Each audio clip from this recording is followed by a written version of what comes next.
Hello বন্ধুরা, চলে এলাম চায়না রান্নাঘরে। আজকের আমি বানাবো আমের জেলি মিষ্টি। তার জন্য আমি আম কেটে নিচ্ছি। কেটে নিয়ে আমি চামচ দিয়ে ভালো করে তুলে নিচ্ছি একটা মিক্সি জারে। ঠিক এইভাবেই তুলতে হবে। ভালো করে মিক্সি জারে তুলে আমার আম পেষা হয়ে গেছে। আমি একটা পাত্রে তুলে নিচ্ছি। দেখো, ঠিক এইভাবেই পেষা হবে, যাতে গোটা না থাকে, পুরো মিহিন হয়ে থাকে। এবার আমি দুধ ফুটাতে দিয়েছিলাম। দুধের ভেতরে আমি দিয়ে দিচ্ছি 250 মতন চিনি। 500 মতন দুধ নিয়েছিলাম। যার চিনি আর দুধটা আমি একসাথে ফুটিয়ে নিচ্ছি, যাতে দুধটা গাঢ় হয়ে যায়। আর আমি অন্য সাইডে গ্যাস অন করে আমি কড়াইতে একটু ঘি দিয়ে দিলাম 1 চামচ মতন।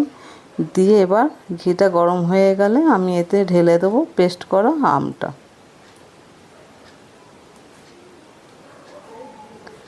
আমি ঢেলে দিয়ে ভালো করে নাড়াচাড়া করব, যাতে আমের যে জলভাবটা আছে সেটা পুরোটাই শুকিয়ে যায়। আমের জলভাবটা শুকিয়ে গেছে, এদিকে আমার দুধটাও গাঢ় হয়ে গেছে। এবার আমি দুটোকে একসাথে মিক্স করে ভালো করে ফোটাবো, যাতে শুকনো ভাব হয়ে আসে। আমি এতে দিয়ে দেবো গুঁড়ো দুধ 10 টাকার, যাতে টেস্ট হয়। দিয়ে ভালো করে আমি মিশিয়ে নেব। এর ভেতরে আমি দিয়ে দিলাম এলাচ গুঁড়ো আর পিষে রাখা বাদাম 2 চামচ মতন। দিয়ে আমি ভালো করে নাড়াচাড়া করে নেবো, যাতে শুকনো একটা আঠালো ভাব আসে। এতে দেওয়ার জন্য আমি 2 চামচ কর্নফ্লাওয়ার নিয়ে নিয়েছি। আর একটুখানি জল দিয়ে কর্নফ্লাওয়ারটাকে গুলে নিয়ে আমি এতে অ্যাড করছি। এটা যাতে কর্নফ্লাওয়ারটা লেগে না যায়, নাড়াতেই থাকতে হবে। দেখো, এটা আরও গাঢ় হয়ে আসছে।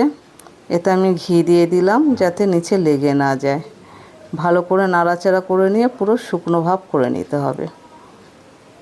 আমি একটা থালার মধ্যে একটু ঘি মাখিয়ে নিলাম। দেখো, আমার শুকনো ভাব একটা হয়ে গেছে, পুরো জেলি টাইপের। আমি এতে প্লেটের মধ্যে আমি ঢেলে নিলাম। ঢেলে আমি ভালো করে এটাকে সমান করে নেব।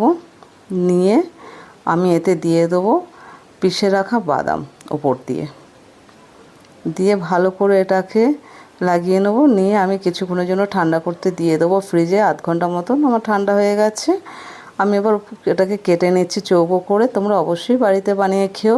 যদি ভালো লাগে আমাকে কমেন্টে জানিও। আর আমার চ্যানেলটিকে সাবস্ক্রাইব করে লাইক শেয়ার করে দিও। অবশ্যই আমার পাশে থেকো।